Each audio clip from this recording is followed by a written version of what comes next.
Ulama dalam arti yang luas, termasuk di dalamnya juga ada cendekiawan, ilmuwan. Apalagi tentu ulama yang ngerti ilmu-ilmu agama. Orang yang tahu tentang tafsir, orang yang tahu tentang ilmu hadis, orang yang tahu tentang ilmu fikih, orang yang tahu tentang ilmu-ilmu alat dalam agama lain, ilmu balaghah, ilmu ma'ani, ya, nahwu sharh dan sebagainya. Imam Ghazali pernah mengutip hadis Rasulullah, beliau mengatakan begini. Ana min ghairi dajjal, akhwafu alaikum minad dajjal. Faqila, wa ma huwa ya Rasulullah? Faqala, ulama usu, kata Nabi. Ada yang paling aku khawatirkan akan datang menimpa kalian. Di samping kekhawatiran aku terhadap munculnya Dajjal. Ada yang lebih aku khawatirkan lagi, kata Nabi. Lalu sahabat bertanya, apa itu ya Rasulullah? Bukankah Dajjal itu sudah mengkhawatirkan kita? Kita sudah pasti takut dengan munculnya Dajjal. Ya. Lalu Rasulullah menjawab, yang dimaksud itu adalah ulama ulama yang jahat. Ulama yang menggunakan agamanya justru untuk mendustakan agama ini. Untuk mengelabui umat ini. Dalam sebuah hadis lagi yang lain, Rasulullah pernah mengatakan, ya'ti ala nasi zamanun. Akan datang kepada manusia nanti suatu zaman. Ya. Zaman itu ciri-cirinya kayaknya udah ada di zaman kita sekarang. Bahkan sudah lama, dari beberapa puluh tahun yang lalu. Itu dikatakan, la yabqa minal Qur'an illa rasmuhu. Al-Quran tidak wujud, tidak eksis kecuali hanya tinggal huruf dan tulisan. Wa la yabqa minal Islam illa ismuhu. Agama tidak ada kecuali agama Islam tidak ada kecuali tinggal namanya saja. Di situ disebutkan masajiduhum amiratun wa hiya kharabun minal huda. Masjid-masjid mereka megah, besar-besar. Ya, mentereng-mentereng. Tetapi sayangnya masjid itu sepi dari petunjuk. Orang nggak banyak yang sholat di situ. Orang nggak banyak yang ngaji di situ. Orang nggak banyak yang punya kegiatan keagamaan yang baik di situ. Hanya sekedar penampilan luar, penampilan fisik. Lalu yang keempat kata Nabi, wa ulama'uhum syarru man tahta adimis sama. Sedangkan orang-orang pintar di kalangan mereka adalah sejelek-jelek makhluk yang ada di muka bumi ini. Mengapa? Min indihim takhrujul fitan wa ilaihim ta'ud. Dari sisi orang-orang pintar itu keluar berbagai macam fitnah. Dan fitnah itu padahal kembali pula nantinya kepada mereka. Nah, ini zaman yang Nabi sudah sinyalemenkan akan terjadi suatu saat nanti, suatu masa nanti. Nah, itu diantaranya ya zaman kita ini. Nah, lalu kemudian menurut Imam Ghazali, alasan kekhawatiran Nabi ya, menerangkan hal ini bahwa Dajjal memang jelas sosok yang menyesatkan. Kita tahu nanti dengan cirinya, katanya satu kita tahu dia sosok yang akan menyesatkan kita manusia. Sedangkan ulama ini kita kadang-kadang tidak tahu. Lidah dan ucapannya mungkin sebagian karena kita tidak tahu menarik kita. Tapi justru dia punya tujuan memalingkan manusia dari amal perbuatan yang menuju kepada ketaatannya kepada Allah itu sendiri. Ciri-ciri ulama kata Imam Ghazali ini, jadi secara tidak langsung sebetulnya mentafsirkan tentang ayat ini. Kata beliau pertama, ia pergunakan ilmunya sebagai sarana untuk memperbanyak harta. Ilmunya menjadi tumpuan untuk meraih kekayaan dunianya. Jadi dia jual agamanya untuk kepentingan dunianya. Makanya seseorang sebaiknya ketika akan berdakwah, menyampaikan kebenaran, sebaiknya dia punya usaha lain yang bukan di atas jalan dakwah itu dia berpenghidupan. Katakanlah dia berdagang. Kayak ulama-ulama dulu, Nabi, para sahabat dulu itu berdagang, mengembalakan domba, baru dia berdakwah. Kalau kita sekarang ulama ini jadi seolah-olah profesi. Dia ceramah, dia berdakwah, nah itu mengharapkan keuntungan duniawiyah. Yang kedua katanya, kata Imam Ghazali, ia menggunakan ilmunya untuk berbangga dengan kedudukannya. Jadi ilmunya itu dianggap untuk membuat dia lebih naik status. Dia kejar sekolahnya S2, S3. Dia kejar ngajar sampai bergelar profesor. Supaya orang lebih menghormati dia dengan kedudukannya yang lebih tinggi itu. Jadi dia untuk menonjolkan dirinya, kebanggaan kedudukannya. Yang ketiga, ia menyombongkan diri dengan besarnya jumlah pengikut. Dia bangun pesantren, dia bangun organisasi, dia bangun apapun, ya. Yang tujuannya supaya pengikutnya banyak. Dan itu dibangga-banggakan kepada orang lain. Padahal pengikut itu adalah diajak untuk kepada mendukung kebenaran. Bukan sekedar dia membanggakan diri dengan lihat pesantren saya, pengikutnya sekian, lihat organisasi saya, umatnya sekian. Bukan sekedar itu. Yang keempat, kata Imam Ghazali, ia masih mengira bahwa dirinya mempunyai posisi khusus di sisi Allah karena ciri-cirinya, karena pakaiannya, karena tampilan luarnya, karena sorbannya, katakanlah, karena kepandaiannya berbicara, ya, yang seperti para ulama, banyak orang ahli pidato, ya, dan semacamnya. Padahal ia begitu tamak kepada dunia lahir dan batin. Itu kata Imam Ghazali. Inilah ulama su'. Mereka merupakan golongan orang-orang yang merugi yang digambarkan dalam hadis Nabi tadi. Ya. Maka kata Nabi juga, manizdada ilman, siapa yang bertambah ilmunya, tapi tidak bertambah hidayah, ketaatan dari Allah kepada orang itu, maka ia hanya bertambah jauh dari Allah. Jadi kalau bertambah ilmu kita, tapi nggak nambah ketaatan kita kepada Allah, rugilah kita. Itu nggak nambah kecuali kesesatan jadinya. Makanya kalau kita ngaji, ini sekarang kita ngaji, udah sampai tafsir surat Al-A'raf, udah ayat ini, ayat itu berikutnya. Mestinya ini mengantarkan kita lebih dekat lagi kepada Allah, lebih ingin taat lagi kepada agama ini.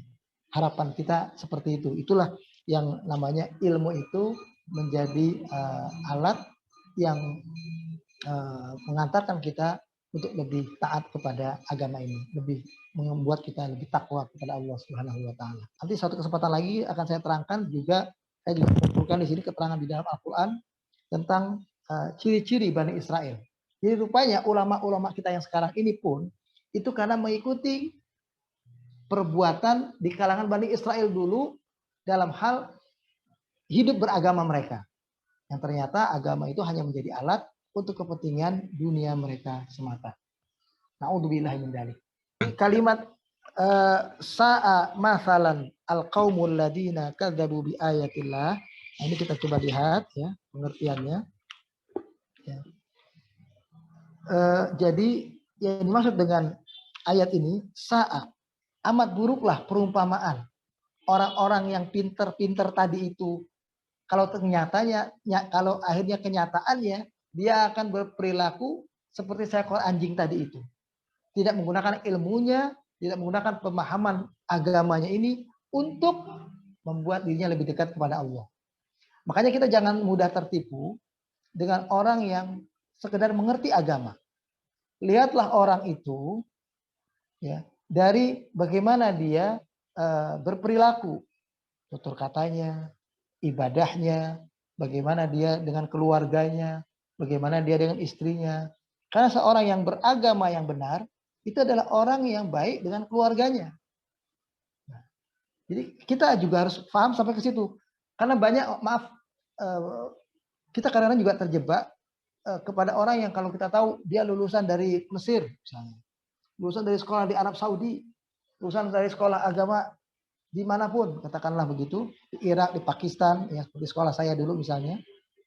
Nah itu kita sudah langsung menilai orang ini adalah orang yang amanah dalam mengajak kita kepada kehidupan beragama. Masih belum tentu. Karena boleh jadi orang itu hanya punya wawasan keilmuan. Dia sekedar punya ilmu mengetahui tentang yang baik dari yang buruk. Tentang yang halal dari yang haram. Tentang apa-apa yang harus dikerjakan, dari apa-apa yang harus dia tinggalkan. Dia sekedar tahu ilmu itu. Tetapi dia tidak punya hati yang bertakwa, yang memiliki kekuatan yang bisa mendorong dia lebih mau memilih yang baik, meninggalkan yang buruk. Lebih mendorong dia mau memilih yang halal, meninggalkan yang haram. Ada kekuatan. Nah ini yang orang beragama itu di situ. Yang kadang-kadang yang seperti ini itu tidak perlu kita dapati di luar. Kita ngaji dengan seorang kiai di pondok, di pesantren yang gubuk, di tempat ngaji kayak kita katakanlah kita online kayak begini juga semacam ini sederhana pengajiannya, kajiannya. Tapi di situ kita dapatkan hidayah Allah. Di situ kita dapatkan rasa kesadaran beragama yang tinggi yang membuat kita jadi termotivasi ingin melakukan kebaikan-kebaikan yang ditunjukkan oleh Allah sesuai dengan petunjuknya dalam Al-Quran dan hadis. Disuruh berinfak, bersedekah, disuruh menolong orang miskin, disuruh membela yang lemah, disuruh menegakkan kebenaran, disuruh menegakkan nilai-nilai Al-Quran, disuruh memperjuangkan syariat ini. Dia mau melakukannya. Dia punya keberpihakan pada kebenaran.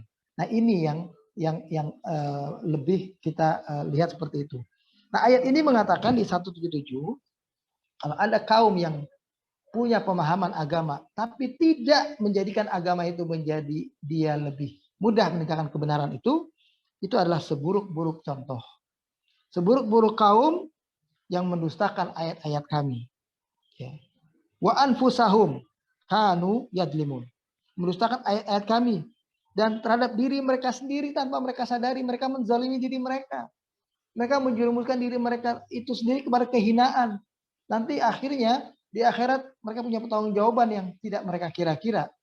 Mereka tahu ada pertanggungjawaban, tapi mereka tidak mengisi dirinya dengan apa-apa yang bisa mempertanggungjawabkan apa yang ia perbuat dalam kehidupannya. Makanya Allah katakan di ayat 178, man yahdillahu fahuwal muhtadi.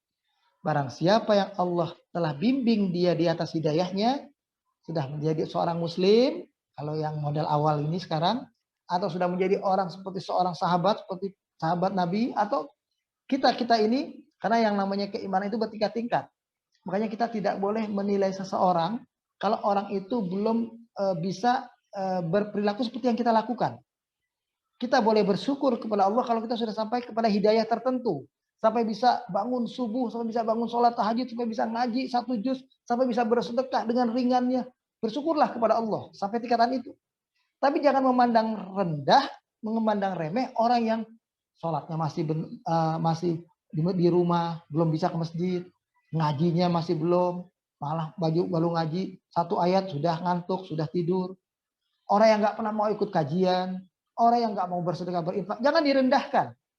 Cukup syukuri kalau kita sudah sampai derajat tertentu. Karena itulah tanda kita dapat hidayah dari Allah Subhanahu wa taala. Ya. Nah, kalau kita nggak dapat hidayah, kayak orang-orang yang dicontohkan dalam ayat ini, punya ilmu agama, tapi ilmunya tidak mengantarkan dia kepada ketaatan kepada Allah. Kepada dia semakin takut kepada Allah. Justru semakin jauh dengan Allah. Ilmu agamanya membuat dia semakin jauh dari agama ini. Maka orang itulah yang dimaksud dengan seburuk-buruk kaum, orang yang nggak dapat hidayah. Jadi kalau orang yang kita anggap muhtadi, bersungguh-sungguh mencari hidayah Allah, adalah orang-orang yang sudah Allah bimbing dari apa yang dia peroleh dari sisi keilmuannya sedikit, tapi dia sudah menjadi taat. Ya. Dapat sedikit, tapi dia sudah taat. Ya. Lalu kata Allah di penutup ayat ini, waman yudlil faulaika humul khasirun. Dan kalau orang itu sudah Allah sesatkan, itulah orang yang rugi. Kalau orang sudah Allah jadikan ternyata ilmunya tidak membuat dia taat kepada agama ini, ya merugilah. Ya orang-orang ya nanti dalam kehidupan banyak kita dapati orang seperti itu. Makanya kita jangan heran kalau ada orang yang seperti itu. Tadinya dia di kelompok kita misalnya, di kelompok kebenaran, ngaji sama kita bareng-bareng. Tiba-tiba begitu dia punya sedikit tambahan kekuasaan, punya harta yang bertambah, punya kedudukan bertambah, punya pengikut yang semakin banyak, dia jadi orang yang lupa pada agama ini. Lupa kacang pada kulitnya. Lupa pada dia harus sebetulnya membela agama ini. Dia justru menjual agama ini untuk lebih menambah pundi-pundi kekuasaannya, pundi-pundi kekayaannya. Na'udzubillahi min dzalik. Inilah barangkali para jemaah sekalian dirahmati Allah. Mudah-mudahan kita terlindung daripada menjadi orang-orang yang digambarkan menjadi seburuk-buruk orang, seburuk-buruk kaum yang dicontohkan dalam ayat ini. Orang yang punya ilmu, punya pemahaman agama, punya keilmuan apapun, tapi semuanya tidak digunakan untuk mengantarkan dia lebih dekat lagi kepada Allah, lebih taat lagi kepada kehidupan beragama ini. Menegakkan kebenaran membela kebenaran, perjuangan kebenaran. Dia justru mengkhianati kebenaran ini. Na'udzubillah min dzalik. Amin. Allahumma amin. Baik, kita berdoa kepada Allah. Astagfirullah, astagfirullah, astagfirullahaladzim. Allahumma ya Rabbana lakal hamdu wa lakas syukru. Anta Rabbuna wa nahnu ibaduka ya Rabb. Anta maqsuduna wa ridhaka matlubuna. Ya Allah, ya Tuhan kami mohon ampunanmu ya Allah. Engkaulah Rabb, Tuhan sesembahan kami. Engkaulah Tuhan kami. Kami adalah hamba-hambamu ya Allah. Rabbana la tuzigh qulubana ba'da idh hadaitana wa hab lana min ladunka rahmah innaka antal wahhab. Ya Allah, ya Tuhan kami, janganlah kau palingkan hati kami setelah kamu memberikan hidayah iman Islam ini kepada kami. Kuatkanlah kami supaya tetap di atas petunjukmu ini ya Allah. Engkau serahkan kepada kami. Engkaulah zat sebaik-baik pemberi ya Allah. Rabbana atina fid dunya hasanah wa fil akhirati hasanah wa qina adzabannar. Wa sallallahu ala nabiyyina Muhammad wa ala alihi wa sahbihi wa sallama tasliman katsira. Walhamdulillahi rabbil alamin. Alhamdulillah. Subhanakallahumma bihamdika asyhadu an la ilaha illa anta astaghfiruka wa atubu ilaik. Astaghfiruka wa atubu ilaik.